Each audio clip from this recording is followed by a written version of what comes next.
यो हेर न अझै पनि बिहा छैन कि यो मलाई छोड्छ भनेर हेर्नु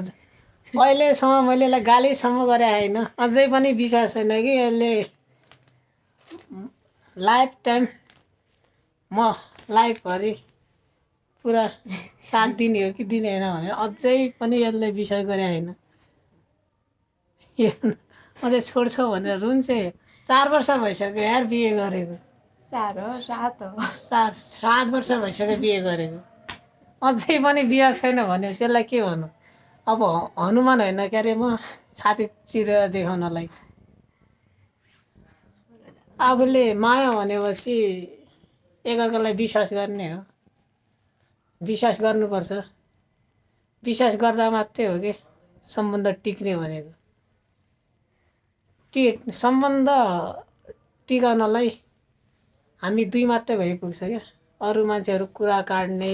यहाँ गर्ने त्यहाँ गर्ने त कति पो हुन्छन् होइन त हो कि नै बाहिर मान्छेले तेरो बुढी यस्तो छ तेरो बुढी उस्तो छ भनेर कुरा गर्लान् तँलाई पनि तेरो श्रीमान यस्तो तेरो श्रीमान उस्तो भनेर कुरा गर्लान् तर हामीले एकअर्काको भावना बुझेर सम्बन्ध टिकाउने हो क्या हामीले हो कि नै यत्रो जिरो लेभलमा त साँच्चै हामी जिरो लेभलमा छौँ अरे जिरो लेभलमा हामी सङ्घर्ष गर्दैछौँ